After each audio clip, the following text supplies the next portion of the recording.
Science Drive, your weekly dose of everything fast, furious and fabulous in the auto world. I'm Juhi Pandey and today we start off with Honda, or more specifically, the best-selling city. Now the city's been around for a while and in that time it's gone through a bunch of changes. Well, Honda is out with a brand new one, which I got a hold of and took for a spin. Honda has been in India for 10 years and in that period they managed to launch a decent range of cars, like the Accord and the Civic. But the real cash cow for this Japanese brand has definitely been the City. 1998 saw the launch of the Honda City VTEC, India's first real driver's car. The City everyone loves to love. With its 1.5-litre VTEC engine, it was a blast to drive, it looked really good, and boy racers everywhere loved them. And since things weren't broken, Honda decided to fix them anyway.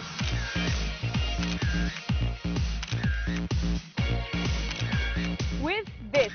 Now cut to 2003 when Honda decided to pull the much-loved VTEC off the shelves and replace it with this wedge-shaped piece of work which featured a seriously down-tuned engine which was horrible to drive anywhere. Now the boy racers went away, cried themselves to sleep, clutching their old VTECs. But this new car had one big thing going for itself. It was very, very fuel efficient. And in mileage mad India, it sold like hotcakes. Everyone claimed to hate this car, but that did not stop Honda from selling it like it was going to go out of fashion. Which brings us to the present day, with the brand new Honda City. Now what Honda's tried to do is bridge the gap between the old and the new. A car that drives really well, looks really good, but at the same time maintains the virtue of the City which everyone's come to take for granted. Superior mileage and middle management snobbery. Alright, so I don't know if you've noticed, but the front looks like a direct lift of the Civic Type R, which is fair enough. Keep it in the family, they figured. But the rear end looks like a lift of the BMW 3 Series, which isn't a good choice for a lift in any case. But then again, anything would be better than the rear end of the old City, which should be confined to the rubbish bins of car history forever. Now Honda is calling this new design style the Arrow Shot, and we call it the Shrunken Civic.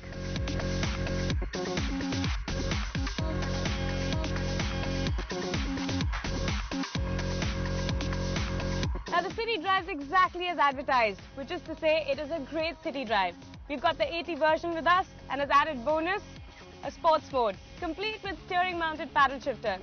Powered along by a neat 1.5-litre new generation iVTEC engine, spooling up to a healthy 118 PS.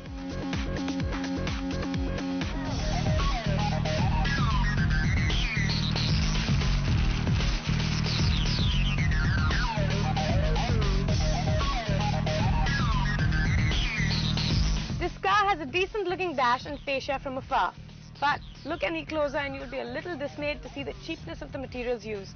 Plus, there's no leather seats, no adjustable lumbar support and no climate control. And here's another bit of weirdness, no CD player. Now this could be considered visionary, the world is moving on to downloadable music, but we feel that it could be a while before the uncles who form most of the patronage of this car get jiggy with the entire plug your flash drive into your USB thingy.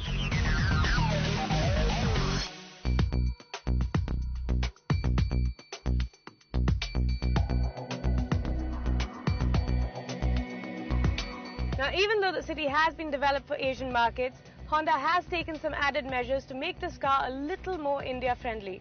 Now, the suspension is about 10 millimeters higher than the Thai version, which makes for a superb ride quality, even if it's a little hard.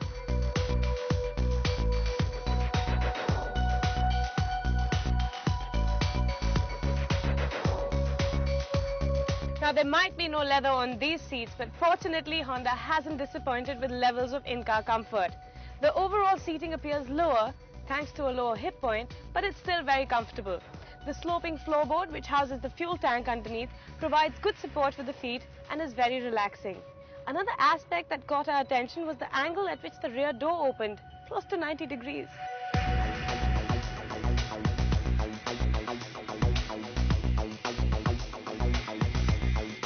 Now, Honda has worked really hard to overcome all the flaws of the previous versions of the City. The startling wedge from the previous model has been ironed out to create a more dynamic form, and the ride and handling in the 2008 City is really impressive. It is more expensive than the previous version, and now with serious competition coming from the cheaper and as dynamic SX4, I guess only time will tell whether all your base belong to Honda.